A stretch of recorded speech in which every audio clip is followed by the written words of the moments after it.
Hello दोस्तों, स्वागत है आप सभी का GK Vikram study YouTube channel में। दोस्तों, आज के इस समान ज्ञान जीके की क्लास में देखेंगे दोस्तों जीके का टॉप 60 क्वेश्चन। ऐसे क्वेश्चन देखेंगे दोस्तों जो आपके आने वाले सभी एग्जाम्स के लिए काफ़ी महत्वपूर्ण होंगे। तो दोस्तों, आप लोग इस वीडियो को शुरू से लेकर अंत तक एक बार जरूर देखिएगा। और दोस्तों, 60 क्वेश्चन में से कितने क्वेश्चन का आंसर आप लोग सही कर पा रहे हैं, अपना जो स्कोर है नीचे कमेंट बॉक्स में जरूर आप लोग शेयर कीजिएगा। तो चलिए दोस्तों, आज की इस वीडियो को शुरू करते हैं पहले क्वेश्चन से। तो दोस्तों, आज का हमारा पहला क्वेश्चन है कि राजस्थान की खेतरी परियोजना किस लिए प्रसिद्ध है। तो राजस्थान की खेतरी परियोजना जो है किस लिए प्रसिद्ध है दोस्तों। तो पहले क्वेश्चन का आंसर इसका सी होगा, तांबा के लिए। तो याद रखना आप लोगों को कि तांबा जो है ये राजस्थान की खेतरी परियोजना के लिए प्रसिद्ध माना गया है। अगले क्वेश्चन देखिएगा कि जालियांवाला बाग हत्याकांड कब हुआ था। दोस्तों, दूसरे क्वेश्चन में पूछा है कि जालियांवाला बाग हत्याकांड हुआ था, कब हुआ था। तो ये 13 अप्रैल 1919 ईस्वी को हुआ था।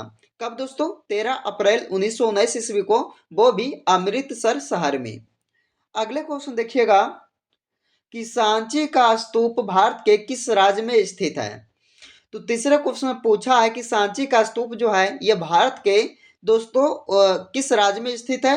अगर आप लोग को मालूम होगा इस क्वेश्चन का राइट आंसर दोस्तों, तो आप लोग इसका कमेंट बॉक्स में जरूर बताइएगा। कहाँ बताइएगा दोस्तों? आप लोग इस क्वेश्चन का राइट आंसर कमेंट बॉक्स में बताइएगा। चलिए दोस्तों, अगले क्वेश्चन की ओर चलते हैं। अगले क्वेश्चन में आपसे पूछा गया है कि हीराकुंड बांध किस नदी पर बना हुआ है। तो दोस्तों, ये भी आपके लिए काफी इंपॉर्टेंट क्वेश्चन है कि हीराकुंड बांध जो है ये दोस्तों महानदी पर बना हुआ है। यानी कि चौथे क्वेश्चन का आंसर इसका डी हो जाएगा। अगले क्वेश्चन देखिएगा, समुद्र की गहराई को मापन किसके द्वारा किया जाता है।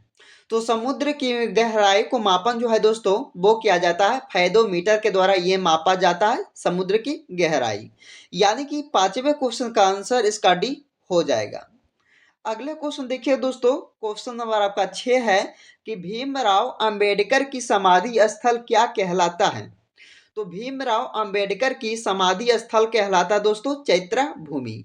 यानी कि छठे क्वेश्चन का आंसर इसका बी होगा, चैत्रा भूमि जो समाधि स्थल कहलाता है वो भी भीमराव अंबेडकर जी का। अगले क्वेश्चन देखिएगा, राष्ट्रीय ग्रामीण विकास संस्थान कहाँ पर स्थित है। दोस्तों, राष्ट्रीय ग्रामीण विकास संस्थान जो है ये हैदराबाद शहर में स्थित है। कहाँ? हैदराबाद में। यानी कि इसका जो आंसर होगा सी हो जाएगा, हैदराबाद शहर में दोस्तों ये राष्ट्रीय ग्रामीण विकास संस्थान जो है स्थित है। अगले क्वेश्चन देखिएगा कि सुनहरी क्रांति का संबंध किससे है। तो सुनहरी क्रांति का संबंध है यह फल उत्पादन से। ओके दोस्तों, तो आठवें क्वेश्चन का आंसर इसका बी होगा, फल उत्पादन से यह सुनहरी क्रांति का संबंध है। अगले क्वेश्चन देखिएगा दोस्तों आप सब कि नोबेल पुरस्कार की शुरुआत कब हुआ था। तो नोबेल पुरस्कार की शुरुआत हुआ था दोस्तों 1901 ईस्वी को। यानी कि 9वें क्वेश्चन का आंसर इसका सी होगा, 1901 ईस्वी में यह नोबेल पुरस्कार का जो शुरुआत है किया गया था।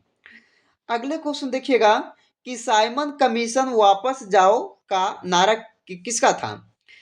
तो दोस्तों, ये साइमन कमीशन वापस जाओ या नारा जो है ये लाला लाजपत राय के द्वारा दिया गया था। ओके, तो 10वें क्वेश्चन का दोस्तों इसका राइट आंसर क्या होगा, डी होगा, लाला लाजपत राय। अगले क्वेश्चन देखिएगा कि सातवाहन वंश के संस्थापक कौन थे। तो सातवाहन वंश के संस्थापक कहलाते थे ये सिमुक। सिमुक जो है ये सातवाहन वंश के संस्थापक हैं। यानी कि 11वें क्वेश्चन का आंसर इसका डी हो जाएगा।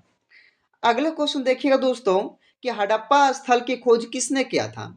तो काफी इंपॉर्टेंट क्वेश्चन रह सकता है इस वीडियो का, तो आप लोग ध्यान से देखिएगा कि हड़प्पा स्थल जो खोज किया था ये किए थे दयाराम साहनी के द्वारा किया गया था खोज ये हड़प्पा स्थल की। ओके दोस्तों, तो ये 12वें क्वेश्चन का आंसर इसका बी होगा, दयाराम साहनी के द्वारा ये हड़प्पा स्थल की खोज किया गया था।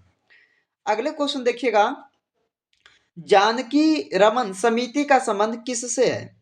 तो जानकी रमन समिति का संबंध है प्रतिभूति घोटाला से। यानी कि 13वें क्वेश्चन का आंसर इसका ए हो जाएगा। अगले क्वेश्चन देखिएगा कि पिन कोड की शुरुआत कब से हुआ था। तो दोस्तों ये पिन कोड की शुरुआत हुआ था 1972 ईस्वी को। 1972 ईस्वी से ये पिन कोड की शुरुआत किया गया था, यानी कि 14वें क्वेश्चन का आंसर इसका डी हो जाएगा। अगले क्वेश्चन देखिएगा दोस्तों। दोस्तों अगले क्वेश्चन देखने से पहले अगर आप लोग अभी तक इस वीडियो को लाइक नहीं किया दोस्तों, तो फटाफट इस वीडियो को लाइक कीजिएगा। अगर दोस्तों आप लोग पहली बार इस चैनल से जुड़े हैं जीके विक्रम स्टडी को, तो आप लोग जरूर इस चैनल को सब्सक्राइब कीजिएगा। तो चलिए दोस्तों आज के इस अगले क्वेश्चन की ओर चलते हैं दोस्तों। तो अगले क्वेश्चन में आपसे पूछा गया है कि शांति निकेतन की स्थापना किसने किया था। तो याद रखिएगा दोस्तों आप सब कि शांति निकेतन की स्थापना जो है ये किया गया था रविंद्रनाथ टैगोर जी के द्वारा।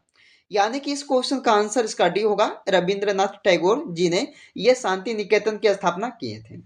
अगले क्वेश्चन आता है कि भारत का कोकिला किसे कहा जाता है। तो भारत का जो कोकिला है वो कहा जाता है सरोजिनी नायडू को। यानी कि 16वें क्वेश्चन का आंसर इसका बी हो जाएगा, सरोजिनी नायडू को कहा गया है भारत का कोकिला। अगले क्वेश्चन देखिएगा कि पानीपत जो है भारत के किस राज्य में स्थित है। दोस्तों ये भी आपके लिए काफी अच्छे ही प्रश्न है, इसे भी आप लोग याद रख सकते हैं कि जो पानीपत है वो भारत के दोस्तों हरियाणा राज्य में स्थित है। कहाँ? हरियाणा राज्य में पानीपत जो है स्थित है। 17वें क्वेश्चन का क्या होगा आंसर इसका डी हो जाएगा। अगले क्वेश्चन देखिएगा दोस्तों कि कागज का आविष्कार किस देश में हुआ था। तो सबसे पहले कागज का आविष्कार किया गया था ये चीन देश में। तो 18वें क्वेश्चन का आंसर दोस्तों इसका डी होगा, ये चीन देश जो कि कागज का आविष्कार किया गया था। अगले क्वेश्चन देखिएगा कि कंप्यूटर का पिता किसे कहा जाता है। तो कंप्यूटर का जो पिता है वो कहा गया है चार्ल्स बेबेज को। किसे दोस्तों? चार्ल्स बेबेज को कहा गया है यह कंप्यूटर का पिता। यानी कि 19वें क्वेश्चन का आंसर इसका ए हो जाएगा। अगले क्वेश्चन देखिएगा दोस्तों। अगले क्वेश्चन आपसे पूछा गया है कि किस जीव को सबसे पहले भूकंप का एहसास होने लगता है। तो दोस्तों ये मछली को जो है ये सबसे पहले भूकंप का एहसास होने लगता है, यानी कि इसका जो आंसर होगा सी हो जाएगा।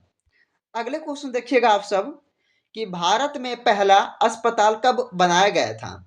दोस्तों भारत में पहला अस्पताल खोला गया था या तो बनाया गया था दोस्तों कब। तो 1664 ईस्वी को बनाया गया था यह भारत में पहला अस्पताल, यानी कि इसका जो आंसर होगा ए हो जाएगा। अगले क्वेश्चन देखिएगा कि मानव शरीर का सबसे बड़ा अंग कौन सा होता है। दोस्तों मानव शरीर का जो सबसे बड़ा अंग है वो है त्वचा।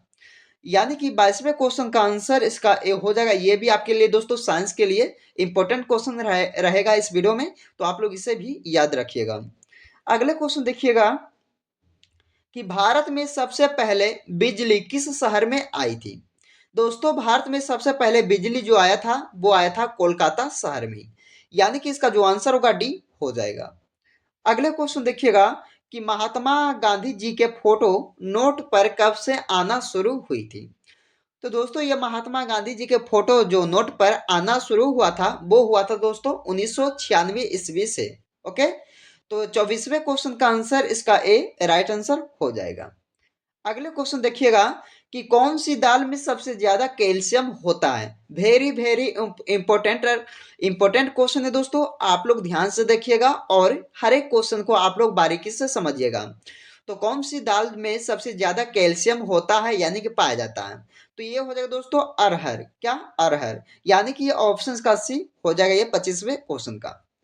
अगले क्वेश्चन देखिएगा कि मलेरिया से कौन सा अंग प्रभावित होता है।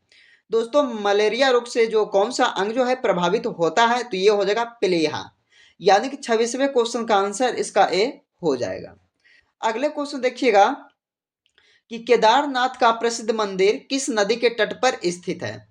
तो केदारनाथ एक मंदिर है दोस्तों जो कि प्रसिद्ध माना गया है, वो किस नदी के तट पर स्थित है। तो ये हो जाएगा मंदाकिनी नदी पर। ओके, तो ये 27वें क्वेश्चन का आंसर इसका डी होगा, मंदाकिनी नदी पर दोस्तों ये केदारनाथ का प्रसिद्ध मंदिर जो है स्थित है। अगले क्वेश्चन देखिएगा कि भारत के राष्ट्रीय गान को संविधान सभा में कब अपनाया था। तो कब अपनाया था दोस्तों ये भारत के राष्ट्रीय गान को संविधान सभा में। तो ये अपनाया गया था 24 जनवरी 1950 ईस्वी को, यानी कि इसका आंसर डी हो जाएगा। अगले क्वेश्चन देखिएगा कि भारत का संविधान कितने पेज में लिखा गया है। दोस्तों भारत का जो संविधान है वो लिखा गया है 305 फेज में, यानी कि इसका जो राइट आंसर होगा डी हो जाएगा। अगले क्वेश्चन देखिएगा कि भारत का संविधान कितने देशों से लिया गया है। दोस्तों भारत का जो संविधान है वो लिया गया 60 देशों से। कितने देशों से, याद रखिएगा दोस्तों, 60 देशों से ये भारत का संविधान जो है लिया गया है। अगले क्वेश्चन की ओर चलते हैं। अगले क्वेश्चन में आपसे पूछा गया है कि दुनिया में सबसे महंगा खून किस जीव का होता है। ये भी आपके लिए काफी इंपॉर्टेंट क्वेश्चन रहेगा दोस्तों कि दुनिया में सबसे महंगा खून जो है वो किस जीव का होता है दोस्तों। तो याद रखिएगा हर रसू केकरे का, क्या दोस्तों, हर रसू केकरे का जो है दुनिया में सबसे महंगा खून होता है। अगले क्वेश्चन देखिएगा कि भारत में सबसे पहले झंडा कहाँ फहराया गया था। दोस्तों लाल किला में ये सबसे पहले झंडा जो है भारत में फहराया गया था, यानी कि इसका जो राइट आंसर होगा बी होगा 32वें क्वेश्चन का। अगले क्वेश्चन देखिएगा दोस्तों। दोस्तों अगर आप लोग अभी तक इस वीडियो को लाइक नहीं किया है तो फटाफट इस वीडियो को लाइक किया लाइक कीजिएगा दोस्तों। अगर आप लोग को वीडियो पसंद आ रहा होगा दोस्तों तो आप लोग इस वीडियो को जरूर आप लोग दोस्तों के यहाँ ज्यादा से ज्यादा इस वीडियो को शेयर कीजिएगा। ओके, तो चलिए दोस्तों इस क्वेश्चन में पूछा गया आपसे कि शिक्षा के मामले में कौन सा राज्य जो है सबसे आगे है। तो केरल राज्य एकमात्र राज्य जो है दोस्तों ये शिक्षा के मामले में सबसे आगे का राज्य कहलाता है। इसका आंसर ए हो जाएगा। अगले क्वेश्चन देखिएगा कि भगवान बुद्ध को ज्ञान की प्राप्ति कहाँ हुई थी। तो कहाँ पर हुई थी दोस्तों ये भगवान बुद्ध को ज्ञान की प्राप्ति, तो ये हो जाएगा बोध गया में। कहाँ, बोध गया में, यानी कि जो बोध गया है दोस्तों ये बिहार राज्य में स्थित है। ओके, तो 34वें क्वेश्चन का आंसर इसका ए हो जाएगा। अगले क्वेश्चन देखिएगा कि जय जवान जय किसान का नारा किसने लगाया था, यानी कि किसने दिया था दोस्तों जय जवान जय किसान का नारा। ये दोस्तों आपके लिए काफी important, very very important question दोस्तों, बार बार एग्जाम में पूछे जाते हैं ऐसे प्रश्नों को, तो ध्यान दीजिएगा कि जय जवान जय किसान का नारा जो है ये लाल बहादुर शास्त्री जी के द्वारा दिया गया है। ओके, अगले क्वेश्चन की ओर चलते हैं। अगले क्वेश्चन में आपसे पूछा गया है कि हीमोग्लोबिन की कमी से कौन सा रोग होता है। दोस्तों आप लोग को मालूम होना चाहिए कि हीमोग्लोबिन की कमी से एनीमिया रोग होता है, यानी कि 36वें क्वेश्चन का आंसर इसका डी होगा, एनीमिया रोग जो कि हीमोग्लोबिन की कमी से होता है। अगले क्वेश्चन देखते हैं। अगले क्वेश्चन में आपसे पूछा गया कि कौन सी हड्डी जांघ में पाई जाती है। दोस्तों काफी इंपॉर्टेंट क्वेश्चन है साइंस का कि कौन सी हड्डी जो है जांघ में पाया जाता है दोस्तों, तो ये फीमर जो है जांघ में पाया जाता है। ओके, तो ये 37वें क्वेश्चन का आंसर सी होगा, फीमर। अगले क्वेश्चन देखते हैं। दोस्तों अगले क्वेश्चन में आपसे पूछा गया है कि भारत में नोट जारी करने का अधिकार किस बैंक के पास है। तो नोट जारी करने का जो अधिकार है दोस्तों किस बैंक के पास है, वो भी भारत में। ओके, तो दोस्तों ये जो है आरबीआई के बैंक के पास है ये नोट जारी करने का अधिकार, आरबीआई यानी कि reserve bank of India. Okay, तो चलिए दोस्तों अगले क्वेश्चन की ओर चलते हैं। अगले क्वेश्चन में आपसे पूछा गया है कि विश्व में दूध का सबसे बड़ा उत्पादक देश कौन सा है। तो विश्व में दूध का सबसे बड़ा उत्पादक देश जो है ये भारत देश का है दोस्तों, दूध में। ओके, इसका आंसर हो जाएगा बी। अगले क्वेश्चन देखते हैं कि बैंकों का बैंक किसे कहा जाता है।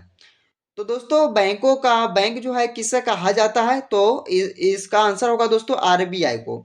आरबीआई को दोस्तों बैंकों का बैंक कहा जाता है। अगले क्वेश्चन देखते हैं।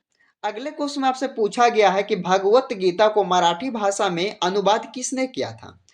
तो किसने किया था दोस्तों अनुवाद ये मराठी भाषा में भगवत गीता को।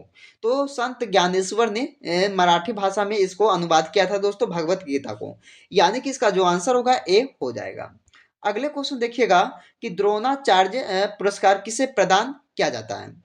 तो द्रोणाचार्य पुरस्कार जो है ये खेल प्रशिक्षकों को प्रदान किया जाता है दोस्तों। ये जो क्वेश्चन है आपके लिए काफी इंपॉर्टेंट क्वेश्चन रहेगा इस वीडियो का, इसका आंसर भी हो जाएगा। अगले क्वेश्चन की ओर चलते हैं। अगले क्वेश्चन में आपसे पूछा गया है कि मुंडा एवं संथाल जनजाति किस राज्य में निवास करती है। दोस्तों ये मुंडा एवं संथाल जो है जनजाति, ये दोनों जनजाति है दोस्तों, वो किस राज्य में निवास करती है, तो ये झारखंड राज्य इसका हो जाएगा, आंसर डी हो जाएगा।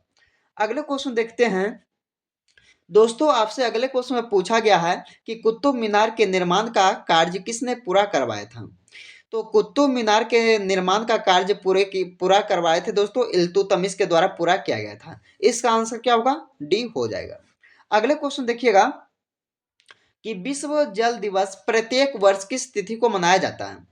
दोस्तों ये जल दिवस जो है, विश्व जल दिवस, ये मनाया जाता है प्रत्येक वर्ष 22 मार्च को, 22 मार्च यानी कि तिथि को मनाया जाता है। ये 45वें क्वेश्चन का आंसर इसका सी हो जाएगा। अगले क्वेश्चन देखिएगा कि मेघदूतम के लेखक कौन कहलाते हैं? यानी कि मेघदूतम के लेखक जो हैं ये कालिदास होंगे दोस्तों। यानी कि काफी इंपॉर्टेंट क्वेश्चन ये भी आपके लिए रहेगा। इसका आंसर सी होगा कालिदास, जो कि मेघदूतम के लेखक कहलाते हैं। अगले क्वेश्चन देखिएगा कि लंदन स्थित इंडिया हाउस की स्थापना किसने की थी? तो मालूम है आपको, आप लोगों को दोस्तों, कि लंदन में स्थित है इंडिया हाउस। तो इंडिया हाउस की स्थापना जो है ये किया गया था श्याम जी कृष्ण वर्मा जी के द्वारा। किसके द्वारा? श्याम जी कृष्ण वर्मा के द्वारा ये इंडियन हाउस की स्थापना किया गया था लंदन में। ओके, इसका आंसर बी हो जाएगा। अगले क्वेश्चन देखिएगा कि उल्लर झील भारत के किस राज्य में स्थित है? दोस्तों बुल्लर झील जो है ये जम्मू कश्मीर में स्थित है, भारत के जम्मू कश्मीर में। इसका आंसर सी हो जाएगा। अगले क्वेश्चन देखिएगा दोस्तों कि जोजिला दर्रा भारत के किस राज्य में स्थित है? दोस्तों जितने भी क्वेश्चन इस वीडियो में देखिएगा ये सारे क्वेश्चन जो है समान ज्ञान जीके की इंपॉर्टेंट क्वेश्चन है। तो आप लोग इस वीडियो को पूरा देखिएगा। आप वीडियो पसंद आए दोस्तों तो दोस्तों के यहाँ और भाई बहनों बहनों के यहाँ दोस्तों इस वीडियो को आप लोग ज़्यादा से ज़्यादा शेयर कीजिएगा। तो जोजिला दर्रा जो है भारत के जम्मू कश्मीर राज्य में स्थित है। कहाँ दोस्तों? जम्मू कश्मीर राज्य में ये जोजिला दर्रा जो है स्थित है। इसका आंसर डी होगा। अगले क्वेश्चन देखिएगा कि कन्नौज का युद्ध किन दो व्यक्तियों के बीच लड़ा गया था? तो दोस्तों ये कन्नौज का जो युद्ध है वो लड़ा गया था हुमायूं और शेरशाह के बीच। ओके, तो ये 50वें क्वेश्चन का आंसर इसका बी हो जाएगा। अगले क्वेश्चन देखिएगा कि मोहम्मद बिन कासिम ने भारत पर आक्रमण कब किया था? तो कब आक्रमण किए थे दोस्तों ये मोहम्मद बिन कासिम ने भारत पर? तो ये किए थे 712 ईस्वी में। कब दोस्तों? 712 ईस्वी में ये आक्रमण किए थे भारत पर मोहम्मद बिन कासिम ने। अगले क्वेश्चन की ओर चलते हैं। अगले क्वेश्चन की ओर चलते हैं दोस्तों। तो अगले क्वेश्चन आपसे पूछा गया है कि आरबीआई का राष्ट्रीयकरण किस वर्ष किया गया था? तो आरबीआई का राष्ट्रीयकरण जो है ये 1949 ईस्वी को किया गया था। इसका आंसर बी हो जाएगा। अगले क्वेश्चन में देखिएगा कि उपनिषदों की कुल संख्या कितनी है? दोस्तों काफी इंपॉर्टेंट क्वेश्चन है, इसको भी आप लोग लोड कर लीजिएगा दोस्तों। इसे भी आप लोग याद रखिएगा कि उपनिषदों की कुल संख्या जो है 108 होती है दोस्तों। यानी कि इसका जो आंसर होगा ए हो जाएगा। अगले क्वेश्चन देखिएगा क्रिप्स मिशन भारत कब आया था? तो क्रिप्स मिशन जो है ये भारत आए थे 1942 ईस्वी को। यानी कि 54वें क्वेश्चन का आंसर क्या होगा दोस्तों? ऑप्शन बी होगा। 1942 ईस्वी को ये क्रिप्स मिशन जो है भारत आए थे। अगले क्वेश्चन देखिएगा आप सब दोस्तों। अगले क्वेश्चन में आपसे पूछा गया है कि किस चीनी यात्री ने नालंदा विश्वविद्यालय में अध्ययन किए थे? यानी कि पढ़ाई किए थे दोस्तों ये नालंदा विश्वविद्यालय में किस चीनी यात्री ने?